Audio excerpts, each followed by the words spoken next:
There's a time for everything. A time to give, a time to build, and a time to live. And right now, it's time for me to snap back to reality.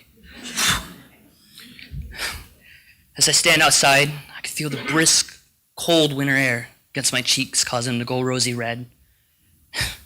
It's so cold out, it's starting to make you sniffle.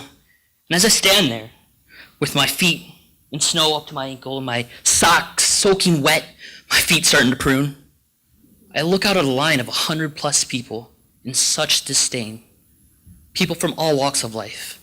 Business casual, slacks, dress shirt and tie, to clothes, battered and torn with holes in it. Looks like I haven't been washed in a day of their life. And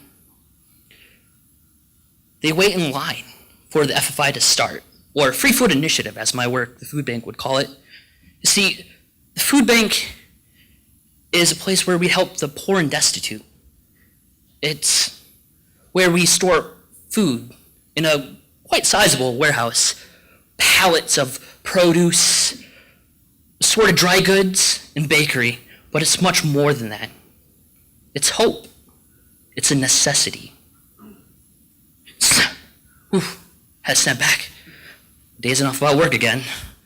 So, as I scan the crowd, I notice an old lady staring back at me.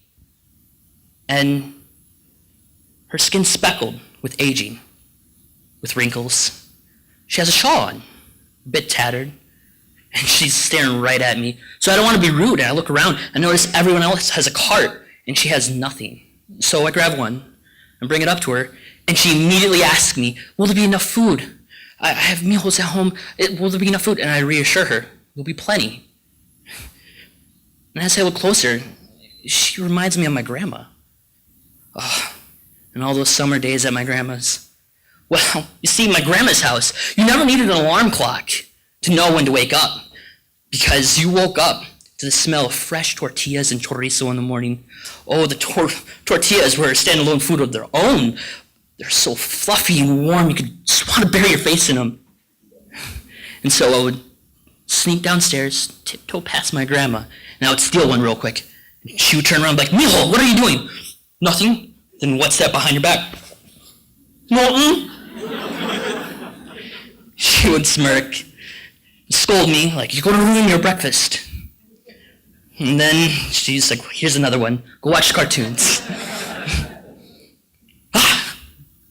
Days off again. Hope the old lady didn't notice. We're finally at the front of the line, and she can see all that we have to give her. Her face lights up with such delight. It's precious. And we have pallets of fresh produce, melons the size of your face.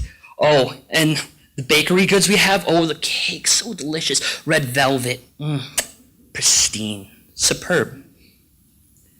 And as we go down the line, with each bag she gets, her face lights up.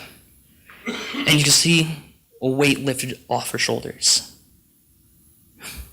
And she starts telling me about her family, how she's technically the guardian of all her grandchildren, and there's 7 at her house, and she was worried that there was not going to be enough.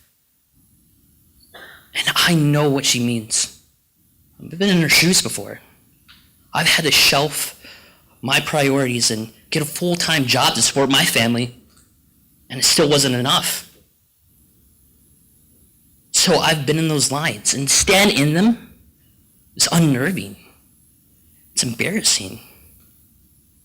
It's like free falling backwards and hoping someone will catch you. And if someone is there, thank God. Dazing off again. Really need to stop doing that. So the old lady thanks me, and thanks me again. And as she leaves, that look in her eye, that hopelessness, it's gone.